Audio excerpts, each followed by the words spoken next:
Em seguida, nós vamos ouvir o Dr. Daniel a respeito desse programa de software, que é extremamente importante para as medições futuras e atuais, né? Particularmente da aorta, com o desenvolvimento da cirurgia endovascular. Tudo bom? Para quem não me conhece, é mais fácil me chamar de Benite. É estranho quando alguém me chama de Daniel. Nem minha mãe hoje em dia me chama de Daniel. Mas antes de falar um pouco sobre o Osiris, eu queria falar um pouco do que está acontecendo no nosso planeta, né? No nosso mundo. A gente está sofrendo mudanças climáticas extremas. A gente nunca teve uma temperatura tão alta, chegou a elevar de 1 a 1,7 graus Celsius no último século a temperatura média global, que é bastante, e hoje em dia a gente está vivendo na década mais quente da história. A camada glacial de gelo não para de cair, o nível dos oceanos apenas subindo, contaminamos as nossas águas e hoje literalmente bebemos do nosso próprio veneno. Nunca foi tão comentada a palavra planejamento e realizar nossas ações sempre na medida certa. Na medicina não está nem um pouco diferente. Na cirurgia vascular, mais específico, endovascular, e hoje a gente tem sinal verde para o procedimento endovascular. Logicamente, estamos tendo complicações. A maior parte das complicações não está por falha técnica do cirurgião, e sim por falha no planejamento. A técnica endovascular veio para ficar, é muito mais fácil tecnicamente do que a técnica da cirurgia aberta, só que quando você não planeja, você vai ter erro. Tem uma frase que eu gosto muito do professor Poesch, num dos livros dele, que explica um pouco sobre a cirurgia endovascular. Fala que a habilidade está no conhecimento do arsenal e na escolha do material. A programação se impôs sobre a improvisação. A precisão suplantou a habilidade técnica. Isso é a pura verdade. Quando a gente começa a planejar hoje um procedimento endovascular, por exemplo, da aorta, a primeira imagem que a gente vê é um corte axial, as imagens axiais do exame. Aqui a gente tem um exame da aorta, a gente vê aqui a saída do tronco celíaco, mesentérica superior, vemos aqui a saída da renal esquerda, renal direita. Um colo bom, um aneurisma infrarrenal, sem nenhuma tortuosidade. Um caso bem simples que qualquer pessoa aqui gostaria de operar. Mostrando aqui de novo, a gente vê aqui o tronco celíaco, saída mesentérica superior, saindo a renal esquerda e a renal direita. Uma das primeiras perguntas que a gente tem que fazer quando a gente vai planejar um procedimento endovascular de aorta, principalmente se for um aneurisma infrarrenal, é qual a artéria renal mais baixa. Vou deixar passar mais uma vez. A gente vê aqui descendo o corte axial, saindo o tronco celíaco, mesentérica superior, renal esquerda e renal direita. Esse no nosso curso é o primeiro exame que a gente mostra. E um dos cursos foi bastante interessante. Na terceira vez que eu mostrei esse exame, alguém respondeu: é lógico que é a direita, que ninguém é ignorante. Concordo que nenhum vascular é ignorante ou mongol, só que eu também não tenho dúvida nenhuma que a renal mais baixa é a renal esquerda, por incrível que pareça. Por que isso? Quando a gente começa a analisar um pouco mais as imagens, a gente vê que o corte axial nunca é a realidade do que a gente está vendo. O corte axial, nesse ponto que a gente vê da aorta, você consegue ver que é um corte oblíquo da aorta e não um corte axial da aorta. Numa horta bem pouco tortuosa, a gente vê uma diferença de 1 milímetro só ajustando o eixo em um dos eixos. Lembrando que a gente tem sempre as 3 dimensões. Então, isso daqui a gente consegue exemplificar um pouco melhor nessa imagem. Quando a gente faz um corte que não é um corte perpendicular a qualquer vaso, a gente vai sempre ter uma forma elíptica.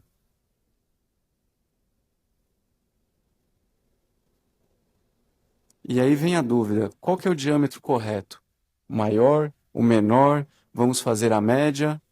Eu respondo bem fácil para vocês: nenhum desses jeitos está correto. Quando a gente faz o corte de um vaso, a gente consegue ver aqui melhor, independendo da inclinação, se esse corte não for perpendicular ao vaso, você nunca vai ter uma imagem correta do diâmetro desse vaso. Você nunca vai poder fazer uma medida correta que vai ser fundamental para qualquer procedimento. Se você não tem o diâmetro do vaso, você nunca vai ter o oversize correto. Ou você vai subestimar, tendo um oversize menor e causando endoleak, ou você vai subestimar a sua medida, vai engruvinhar a prótese e você não vai conseguir ter um resultado satisfatório. Também vai dar endoleak. Então, por isso que no Osiris, uma das coisas que a gente tem é a reconstrução multiplanar nas 3 dimensões. A partir do momento que você controla o eixo, não existe mais axial, não existe coronal, não existe sagital. Você vai criar o eixo da aorta. E isso é o que faz a diferença, porque a partir do momento que você faz um corte transversal à aorta, você vai ter a medida perfeita do diâmetro da aorta, independente do ponto. Outro que é importante é você ver o comprimento da aorta, a extensão da prótese. Um que ainda é usado, infelizmente, a pessoa vê o número da imagem, multiplica pelo número de cortes e soma pela espessura do corte. Qual que é o problema disso? A aorta é tortuosa, ela é curva, ela não segue reta. Quando você mede a distância de 2 pontos numa linha reta, você só vai ter a menor distância entre esses 2 pontos, que nunca vai ser a medida, o comprimento correto da aorta. Como a gente explica no curso, a técnica que a gente sempre usa para medir o comprimento é o MIP, que na tomografia você primeiro ajeita o eixo da aorta e depois você aumenta a espessura do corte. Qual que é a vantagem do MIP? Você sempre vai ter uma imagem fidedigna igual à imagem que você vai ter na cirurgia. Como esse caso a gente vê uma imagem bastante interessante, o aneurisma da aorta torácica, a imagem à direita da tomografia, a imagem à esquerda da imagem intraoperatória. Exatamente a mesma imagem, não muda nada em 100% dos casos. E qual que vai ser então a medida que a gente vai usar do comprimento? A gente vai pegar o eixo maior da aorta? Ou não? A gente vai para o eixo menor da aorta? Que é o que a gente está vendo agora. Ou o que mais as pessoas gostam ainda de ouvir, eu não canso de ouvir, é o centerline. Bonito ouvindo. Qual dessas medidas que é a medida correta do comprimento? Eu já adianto para vocês que é nenhuma delas. O que eu garanto para vocês é que nunca vai ser a correta a imagem medida intraoperatória com o Landerquist e com o PIG centimetrado. O Landerquist é um fio guia duro. Ele sempre vai tender a ficar esticado. Esse é o temor de toda instrumentadora, porque o fio guia ricocheteia, cai no chão, o cirurgião dá bronca nela e ela fica desesperada. A tendência dele é sempre ficar reto. Então, ele não retifica a anatomia, ele apenas força a anatomia, a curvatura, para tentar ficar numa linha reta. Então, ele sempre vai medir uma distância menor do que a distância entre 2 pontos. Então, quando você faz a medida no PIG centimetrado, você está medindo uma distância que é abaixo da medida correta do comprimento da aorta. Então, quando você libera a endoprótese do sistema de entrega dela, o que acontece? A endoprótese vai se conformar, vai se acomodar com a anatomia, aí o cirurgião fala, a endoprótese encurtou. Nenhuma endoprótese encurta. Se ela tem 7 centímetros, ela vai cobrir 7 centímetros. Só que 7 centímetros numa linha curva é diferente de 7 centímetros numa linha reta. Nenhuma prótese engruvinha, ou você pode engruvinhar, mas ela não encurta naturalmente. Uma técnica que a gente sempre recomenda para quando você vai operar a aorta torácica é identificar a artéria de Adam-Kevitz. Essa aqui é uma demonstração da identificação da artéria utilizando o Osiris. Primeiro a gente identifica aqui a artéria espinal anterior, que está bem aqui.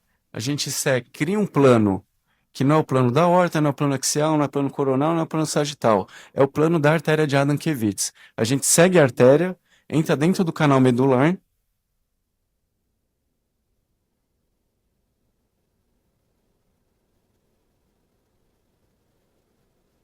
e reconstrói esse plano. E aqui vocês conseguem ver em um corte de 1 milímetro a artéria de Adam-Kevitz e aqui a espinal anterior. Qual que é a vantagem disso?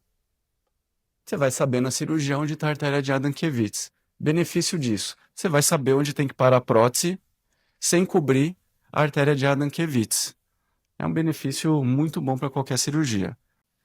Além disso, manipulando bem as imagens, você vai saber a posição correta que você vai ter que deixar o arco cirúrgico ou o arco da hemodinâmica, para você não ter o efeito do paralaxe. Ter uma incidência o mais perpendicular e mais próxima possível do seu ponto de interesse. Aqui a gente consegue ver um pouco melhor que só aproximando o arco do local correto onde estão as renais, a diferença em relação à coluna. que é devido ao efeito paralaxe. Se você está mais baixo, você vai achar que está em L2. A partir do momento que você coloca no lugar correto, você vai ver que a transição entre T12 e L1. E para mim que é o fundamental para você ir para um procedimento cirúrgico é você saber antes da cirurgia a angulação do arco, tanto cranial quanto caudal, quanto lateral para a esquerda ou para a direita. E isso você consegue fazer perfeitamente manipulando as imagens. Tem essa frase aqui do Winston Churchill, que eu gosto muito, que fala... Desculpa. Se falhar ao planejar, você vai planejar um fracasso. Isso, infelizmente, é a pura verdade. Ou, felizmente, é a pura verdade. É melhor você perder muito tempo vendo as imagens da tomografia do que depois você, durante a cirurgia, você vai perder tempo, vai perder sangue, vai ter que usar mais contraste. E aqui é mostrar um pouco da experiência da prática clínica com o Osiris. Sempre fazer uma análise cuidadosa da angiotomografia. Tem tomografia que eu fico 2 horas ou mais olhando. Isso não é perder tempo, é ganhar tempo. Nenhuma medida precisa ser refeita. Nunca no procedimento cirúrgico você vai ter alguma imagem ou alguma informação que você não vai poder ter na tomo. Qual que é a grande diferença disso? Na tomografia o paciente já tomou o contraste. Você não vai precisar injetar contraste, ficar usando bomba injetora para fazer alguma nova medida intraoperatória. O contraste não faz bem para o paciente. E o mais importante, radiação não faz bem para ninguém. Radiação tem um efeito acumulativo, a cirurgia endovascular é uma cirurgia que vai ficar pelo menos 30 anos. Quem está tomando hoje a radiação vai ter o efeito da radiação que está tomando daqui a 30 anos. O paciente vai ter um efeito acumulativo muito menor do que a gente que realiza o procedimento. Então, a partir do momento que você já tem todas as medidas, tem tudo, você pode ir para a cirurgia pronto. Isso aqui é um exemplo de uma cirurgia. O PIG a gente vê já colocado na altura das renais, com apenas 5 ml de contraste. Eu só uso contraste diluído, aqui é 5 de contraste, 5 de soro.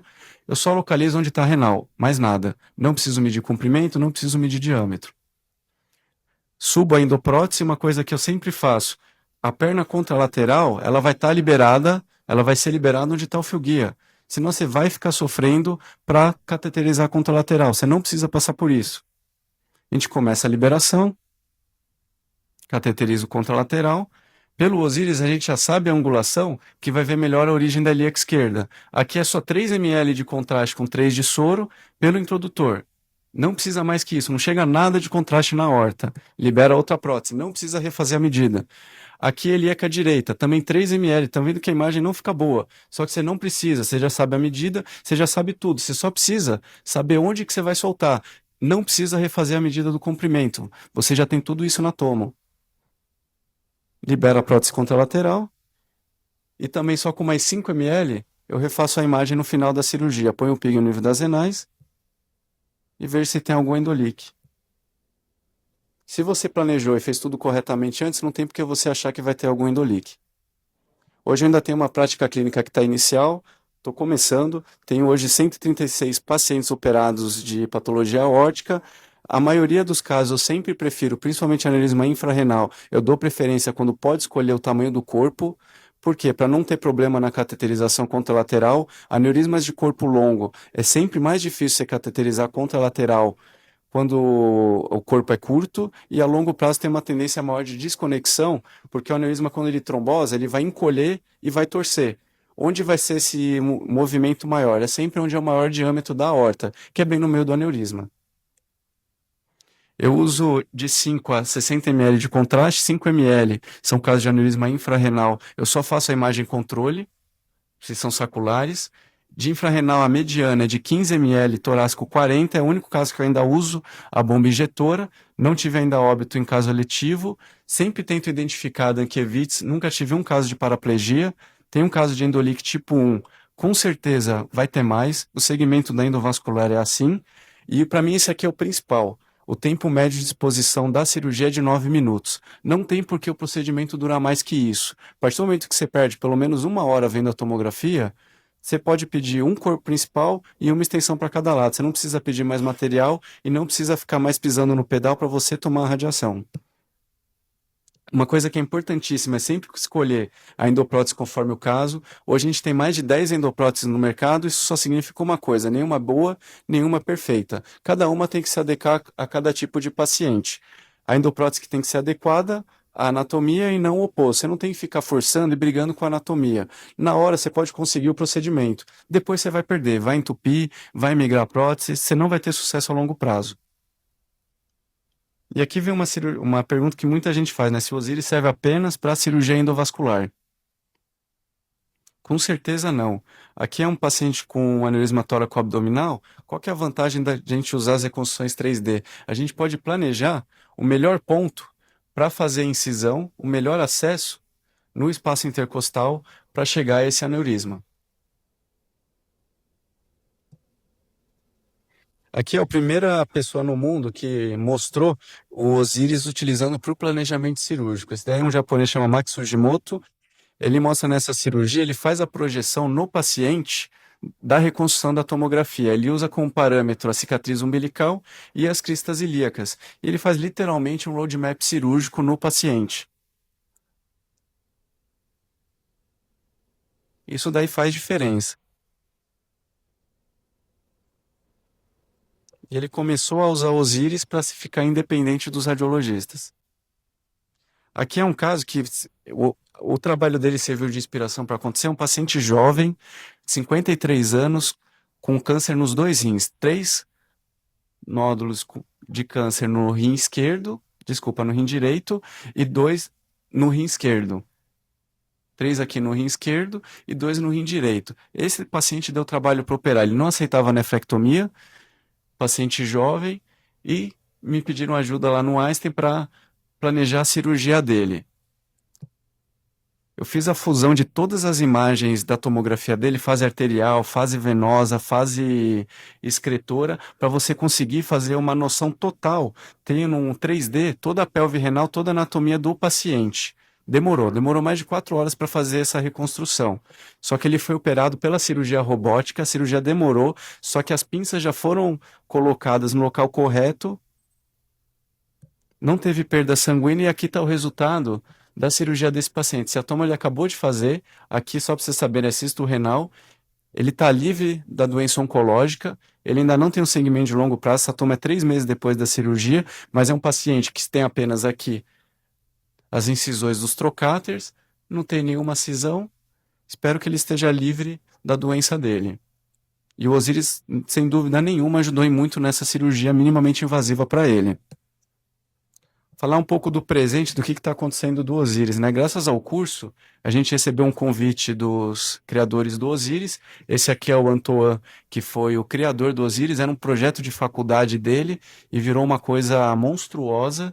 Esse aqui é o Osman Hatib, é um exemplo de chefe de serviço. Ele é impressionante, ele é o chefe do serviço, ele dá todo o mérito ao Antoine, que foi quem criou. Ele não rouba a ideia dele, ele fala quem foi que teve a ideia foi ele, eu somente ajudei. E esse aqui é um dos programadores que eles consideram o melhor deles, mas ele não gosta de conversar muito, que é o Nicolás. E aqui sou eu e o Alexandre, que é meu sócio do curso. Desse encontro com eles foi extremamente gratificante. A gente aprendeu muita coisa e eles são extremamente inteligentes. Não, acho que inteligente é pouco, eles são gênios. E a gente passou para eles o que a gente sabia de vascular. E com isso, eles pularam 5 versões do Osiris de tão felizes que eles ficaram. Era a versão 3.9.5, a versão seguinte ficou a 4.0. Isso daí foi em novembro do ano passado. O que acrescentou nessa versão? O 3D Curved, que é uma coisa que eles já tinham começado, ficou muito melhor. Hoje você consegue fazer o corte axial da aorta. Você consegue fazer um corte axial da aorta inteira, da aorta ascendente até a bifurcação, até a ilíaca, até a femoral, até onde você quiser. E isso faz uma diferença enorme para o planejamento da sua cirurgia. A angioscopia virtual, que antes era difícil fazer só com computador melhor, hoje com o próprio notebook você consegue fazer. Ficou mais simples e ele ainda auxilia no caminho que você tem que fazer. E uma coisa que eu estou usando bastante, quando você tem uma angiotomo, se você ensina o técnico a fazer, você consegue fazer a subtração digital. Ou para que serve isso? Você não precisa fazer mais uma angiografia. Você pega a imagem sem contraste junto com o contraste, ela subtrai as placas de cálcio e você tem uma arteriografia sem fazer um procedimento invasivo e com zero exposição radiológica. A única pessoa que tem exposição é o paciente. E falar um pouco do futuro, né? Que eu não sei mais o quão futuro é isso. Já é praticamente o nosso presente. Isso daqui, quando a gente estava lá, eles estavam começando a fazer essa versão de manipulação de imagem para ser realizada dentro do centro cirúrgico. Isso é fantástico. Com a mão, Você consegue controlar tomo. Isso não é piada. A gente participou do treinamento deles, eles conectaram um Kinect, que é do videogame do filho de alguns aqui ou de alguns aqui.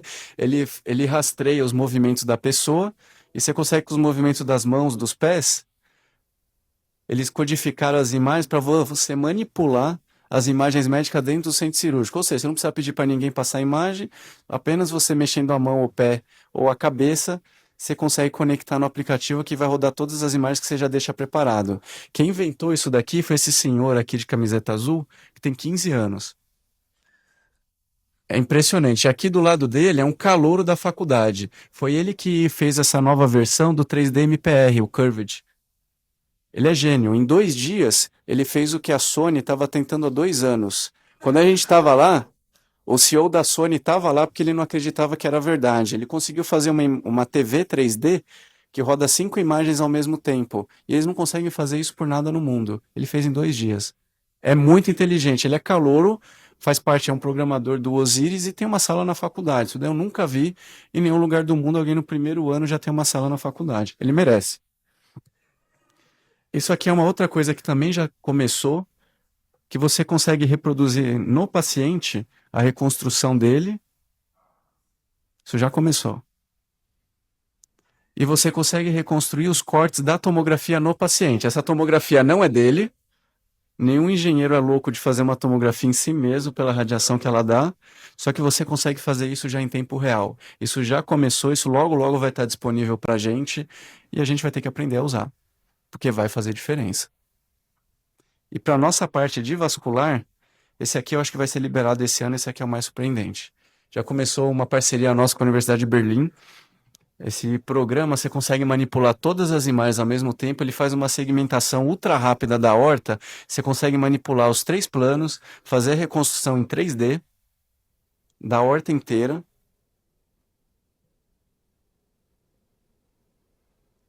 Fazer todo o seu planejamento, você consegue controlar o centerline. Isso é fundamental. O centerline, cada prótese é de um jeito diferente, cada curvatura, cada paciente é de um jeito diferente. A partir do momento que o programa controla, você não tem mais a noção de qual lugar vai seguir a endoprótese. E com esse programa novo que vai sair provavelmente já esse ano, você vai conseguir. Você consegue controlar para a direita, para a esquerda, para cima, para baixo. E o mais curioso, quando você começa a errar muito, ele avisa. Ele fala, opa, você está indo um pouco fora do que devia fazer. E ele faz uma coisa que vai ajudar muito, principalmente no procedimento para a prótese fenestrada, isso continuar tendo, né? A você fazer as medidas. A imagem que está aqui é essa imagem que está aqui. Ou seja, e é essa imagem que está aqui. Você consegue ter uma noção tridimensional perfeita do que está acontecendo, com cortes axiais fazendo tudo. E você consegue passar também essa imagem para uma reconstrução 3D do paciente. Ou seja, principalmente para dissecção, que são as cirurgias mais difíceis, principalmente dissecção aguda, você vai saber para onde exatamente tem que ir o seu fio guia ou não. Você não vai precisar ficar sofrendo sabendo se você está na luz verdadeira ou na luz falsa. Você vai ter essa reconstrução aqui. E tem uma coisa que é ainda mais surpreendente desse programa. Você vai poder escolher a prótese que você vai usar. Você, a partir do momento que você escolhe a prótese, você vai deixar as medidas e ele já vai te dar pronto qual a endoprótese pela qual você escolheu, que é a mais adequada ao caso e com as medidas de tudo. Isso é surpreendente, vai tirar o emprego de muita gente. Isso daí provavelmente para o final do ano já vai estar disponível para a gente, talvez até antes. A gente já está em fase final da liberação desse novo software. E foi pensando em passar para todo mundo que a gente sabe de tomografia de visualização de imagens, essas coisas novas, que foi criado o curso de Osiris. Depois que a gente conheceu eles, eles certificaram a gente para dar esse curso. Para a gente, o valor financeiro é o que menos importa, essa gratificação é uma coisa que a gente ficou muito feliz quando eles deram para a gente. O nosso curso começou muito pequeno, no início muita gente menosprezou um pouco, e uma coisa que começou muito pequena, hoje em dia a gente tem contato com o mundo inteiro nos 5 continentes. Infelizmente aqui não saiu, mas tem 2 contatos ainda em Angola. Angola muita gente subestima, mas hoje é o país que mais cresce no mundo, e quanto mais a gente conversa com as pessoas, mais a gente se desenvolve, mais esse software se desenvolve. Hoje em dia não tem fronteira. Hoje em dia a gente conversa em tempo real com qualquer pessoa no mundo, e quanto mais a gente troca informação, mais a gente cresce, mais todo mundo cresce. O Steve Jobs, infelizmente, faleceu, mas ele deixou um legado muito bom pra gente. E ele tinha uma frase que eu gosto muito. Ele falava que gênio não é quem faz o impossível. Gênio é quem faz o impossível ser possível para todos. Isso é a realidade. Foi isso que essas três pessoas fizeram. Esses daqui foram os criadores do Osiris. Esse aqui é o Antoa, que começou na faculdade. Esse aqui é o Joris, que era amigo dele de infância. Ele é só programador. E aqui é o Osman Hatib, que é o chefe do serviço. Eles fizeram um programa que começou pequeno, não para de evoluir, não vai parar de evoluir. E quanto mais as pessoas usam, melhor esse programa vai ficar. Porque a partir do momento que você critica ou faz qualquer coisa, eles vão evoluir o programa. Hoje, para mim, eu não tenho dúvida que é o melhor programa de manipulação de imagem médica, porque qualquer problema que eu tenho, eu entro em contato com eles, eles são extremamente receptivos e eles mudam o programa para a versão seguinte. Quanto mais gente usar em diversas especialidades, melhor vai ser para todo mundo. Quem quiser entrar em contato com a gente, pode entrar pelo nosso site, que é www.curso-osirix.com.br. Agora está tudo moderno, a gente tem Twitter, que é OsirixBR, e também tem Facebook, que a gente coloca sempre as fotos dos cursos, que é só procurar curso espaço Osirix. Queria agradecer o convite, a oportunidade de estar aqui com vocês e falar que quem quiser entrar em contato com a gente pode entrar no curso, que a gente ainda vai dar bastante curso pelo Brasil. Obrigado.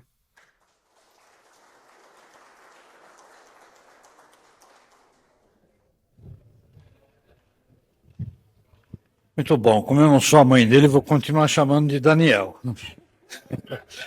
Parabéns, Daniel. Obrigado. E está à disposição para perguntas. Felipe Nancy. Daniel, desculpe, isso talvez possa ser depois aplicado também no sistema venoso, principalmente no síndrome Klippel-Trenaunay, que é o desafio da vascular. Você acha que essa aplicação poderá trazer uma evolução mais acentuada e uma solução mais adequada e mais precisa também nas veias? Para veia ajuda bastante. Tem até uns casos de síndrome de Cockett, de Nutcracker, que dá para ver muito bem na angiotomografia. O problema é que eu acho do Klippel-Trenaunay é mais difícil ver a fístula. Eu acho que o Doppler vai continuar melhor. Ou o Doppler com microbolhas.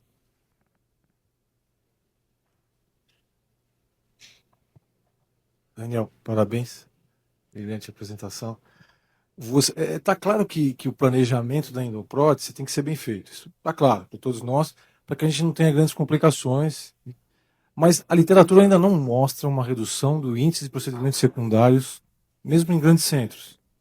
Até que ponto você acha que o Osirix vai diminuir esses procedimentos secundários? Porque eles não estão reduzindo. Será que o Osirix vai conseguir fazer isso? Será que se a gente medir melhor nossas endopróteses, nós vamos conseguir reduzir os procedimentos secundários? Essa resposta eu ainda não tenho agora, porque eu mesmo não tenho o segmento dos pacientes que eu operei. Mas em todos os centros que eu fui, eu vi coisas muito vergonhosas. Vi gente medir diâmetro com pique centimetrado, medir com compasso. Então eu tenho certeza que muitos dos trabalhos, até os dois que saíram de grande publicação no New England, foram medidos os diâmetros errados. Agora, o quão errado é isso daí eu não tenho. O que a gente tem é que a diferença entre o corte axial e o corte axial da aorta dá em torno de 20%, o que muda totalmente o diâmetro da aorta. E a partir do momento que você não consegue colocar o arco no eixo da aorta, você sempre vai colocar a prótese abaixo. Então, eu não tenho dúvida que a prótese sempre fica abaixo do local ideal. Deixa eu aproveitar.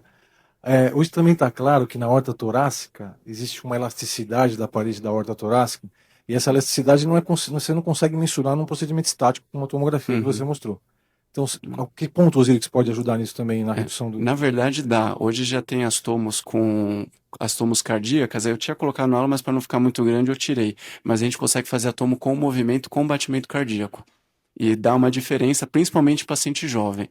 Mas a diferença em jovem dá em torno de 10 a 20. Em adulto a aorta fica mais dura, a diferença do diâmetro e a sístole e a diástole é menor. Mas dá para fazer, posso até depois mostrar ali um vídeo da aorta, uma dissecção, a gente consegue ver super bem na angioscopia. Jardim. Uma pergunta bem de leigo, porque de informática eu não entendo nada, só de embolia arterial aguda.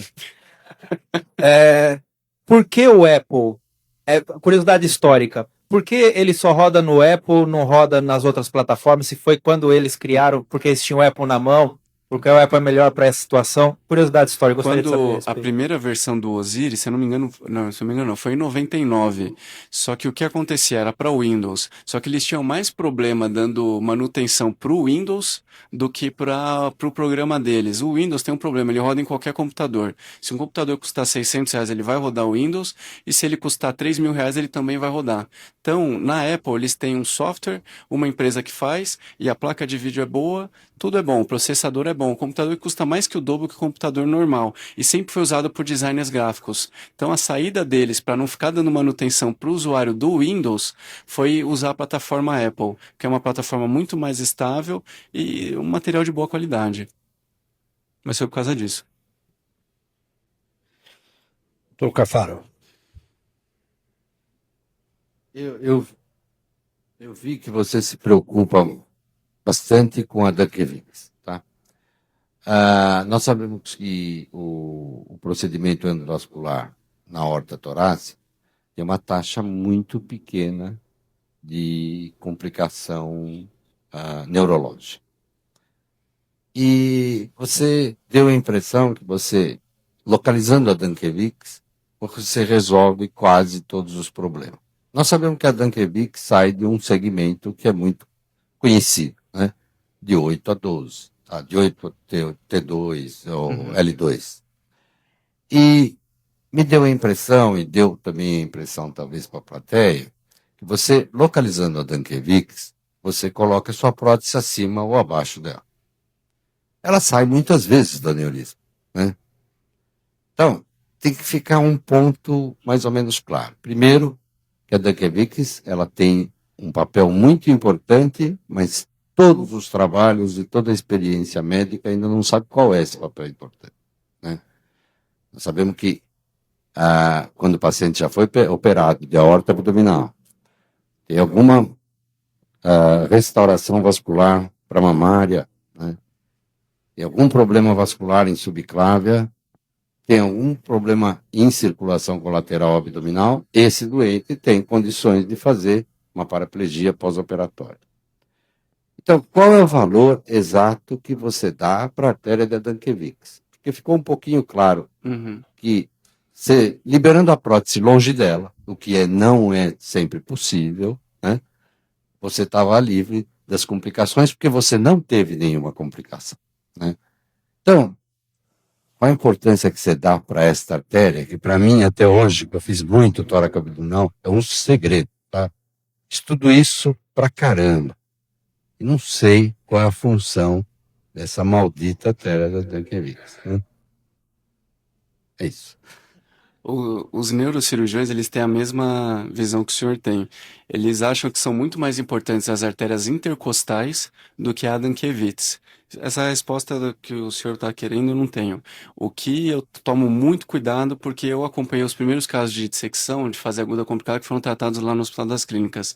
E teve 2 casos de paraplegia. Isso é inesquecível.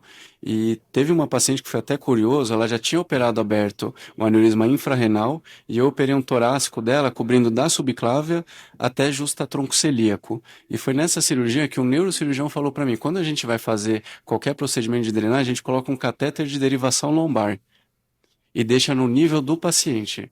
Para mim foi um choque, porque a gente está acostumado a medir pressão e drenar conforme a pressão. E eu fiz isso. Saiu no primeiro dia 150 ml de líquor.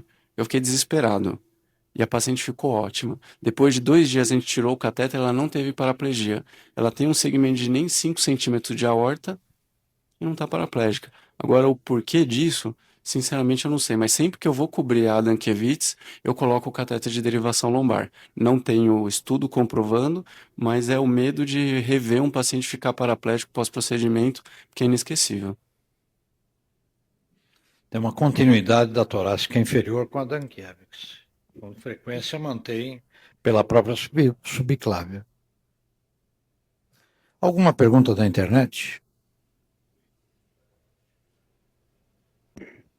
Só tem um elogio, doutor José Vilas, que te elogia pelo curso, né?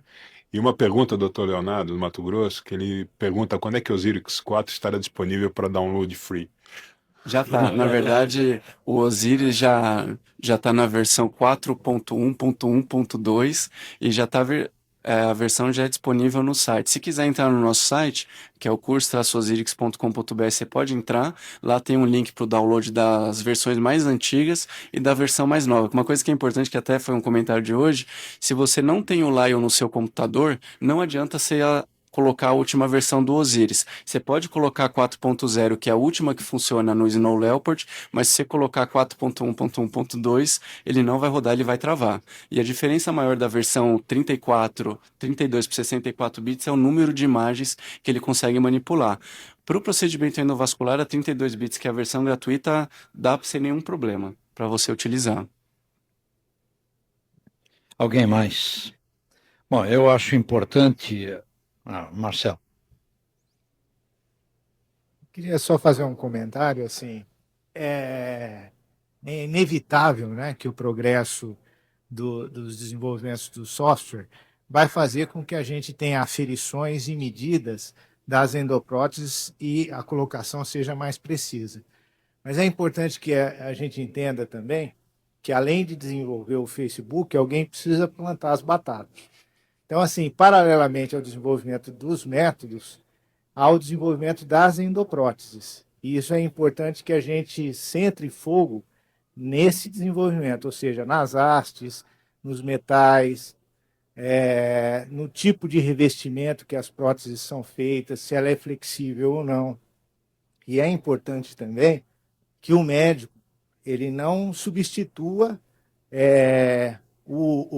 a programação pelo exame físico, porque senão a gente corre o risco de fazer uma excelente avaliação e aí coloca a endoprótese com o paciente com uma infecção fúngica na região inguinal e depois o cara morre depois de 3 meses de infecção em prótese. Então, assim, a gente observa que os médicos novos, eu me incluo, né? Às vezes há uma substituição do exame físico com os métodos de imagem. E isso não pode acontecer. Muito bom. Alguém mais? Doutor Fausto.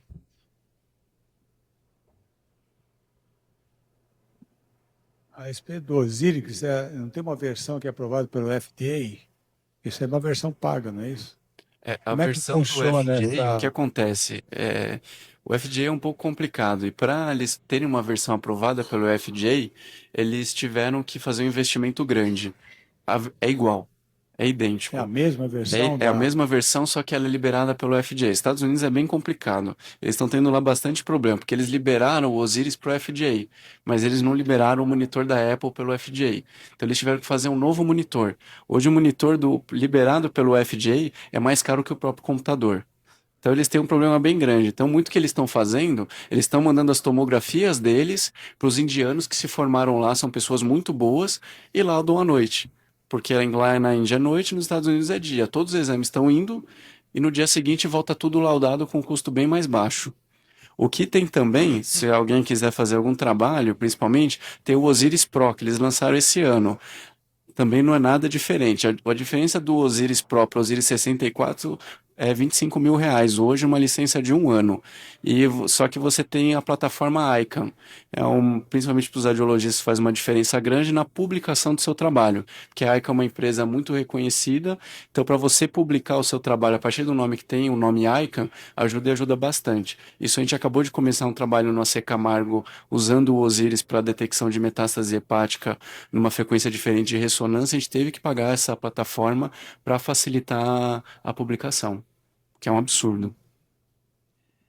E outra coisa, tem um programa que está sendo implantado na Escola Paulista que se chama Terra Recon. Você já tem alguma relação com isso que você já apresentou? Não, aquele que ele você tem. O Terralicom é um mostrou programa que está sendo também bastante usado. Eu cheguei a usar, a minha maior crítica é você ter que mandar as imagens para a internet para você poder manipular. Isso daí demora.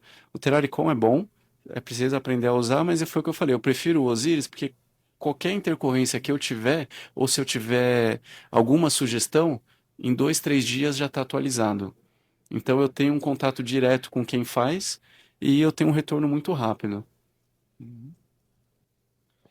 Muito bom. Eu quero parabenizar o Benite pela apresentação, agradecer muito por atender ao nosso convite e também por substituir o Alexandre aqui, Que tem Miami que Beach. efetivamente nós apresentamos, através do Alexandre, o Osirix, no segundo encontro da Liga Acadêmica Paulista Vascular.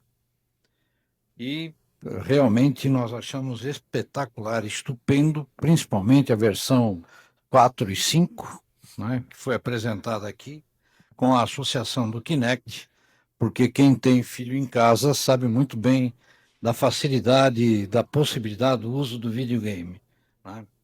Realmente é uma coisa extraordinária. Eu fico aqui lembrando, olhando aqui para a plateia, do nosso tempo de início dentro da cirurgia vascular, em que se nós tivéssemos a ousadia de apresentar isso aqui, levaríamos um tremendo puxão de orelha dos velhos professores. Vejam como mudou sistematicamente o ensino da cirurgia vascular e, mais do que isso, a própria Sociedade Brasileira de Angiologia e Cirurgia Vascular. Eu acho isto um progresso extraordinário e nós não temos como impedir. Quando se vê um rapazinho de 15 anos tendo uma sala numa universidade, não é brincadeira. Isto é o que vem acontecendo no mundo e nós estamos tentando nos adaptar a esse mundo.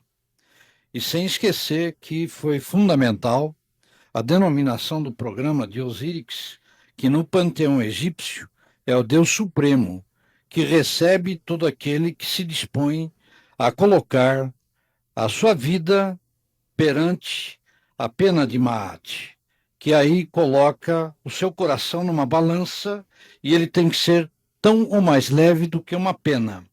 E é isso que eu acho que é fundamental, que é, inclusive, a transmissão do olho de Horus, que é o representante do Osíris. Então, eu, mais uma vez, agradeço profundamente ao Benite por ter apresentado isto na sociedade, e eu acho que nós temos muito que progredir dentro desse espírito. Muito obrigado a todos. Mas antes, temos um sorteio. É o sorteio do Doppler e depois temos o jantar, né? Então, já que o doutor Vino levantou, quem não colocou, né?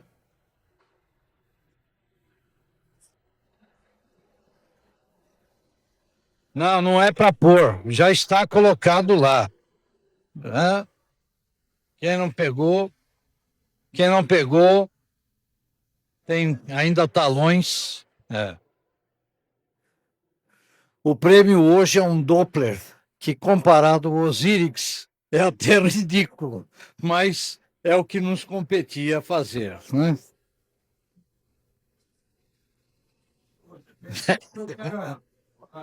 Tá bom. Então,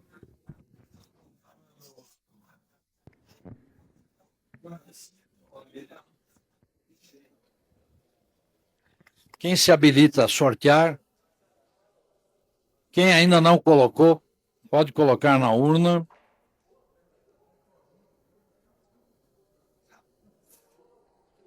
Tem que pegar o comprovante. Hã? É.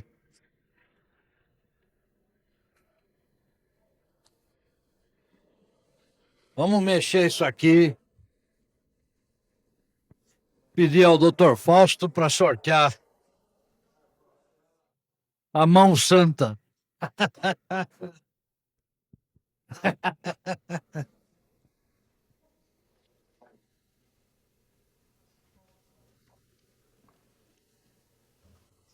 O número é 456.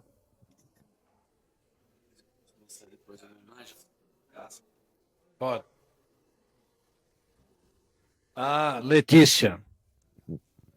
Parabéns, Letícia. Vamos conferir. Ela não só apresentou o trabalho, como também levou o Doppler. Parabéns, Letícia. Só queria aproveitar um segundo. Perfeito. Parabéns. Tá ótimo. Felipe, Bom, o Benite tem mais uma imagem só para mostrar, foi o que em você razão de perguntou. uma pergunta formulada, não é isso? Não, é só para Não. mostrar a imagem. Tá bom. Que aqui é o que foi perguntado, se dá para fazer a medida. Essa aqui é uma tomo cardíaca, que a gente consegue acompanhar o batimento cardíaco junto com a tomo.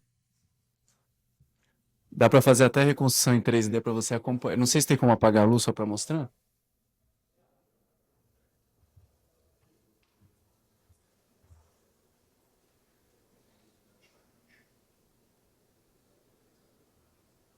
Aqui é a imagem do coração batendo na reconstrução quando a gente faz a reconstrução de uma tomo cardíaca. E aqui foi o que eu falei, aqui é uma dissecção. Você vê que é uma dissecção crônica com a luz falsa dilatada e o septo mexe pouco. Mas também é uma tomo cardíaca gated que eles chamam. Você vê aqui as placas de cálcio.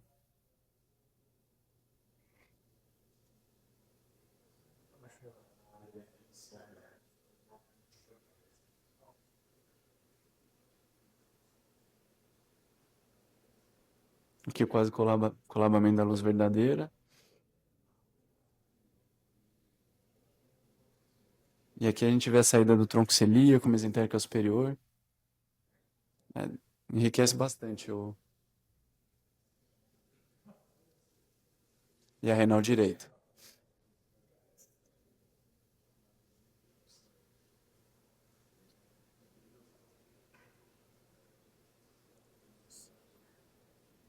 É só. Mais uma vez, muito obrigado a todos. Essa é a missão de chantar a mulher. Vou fechar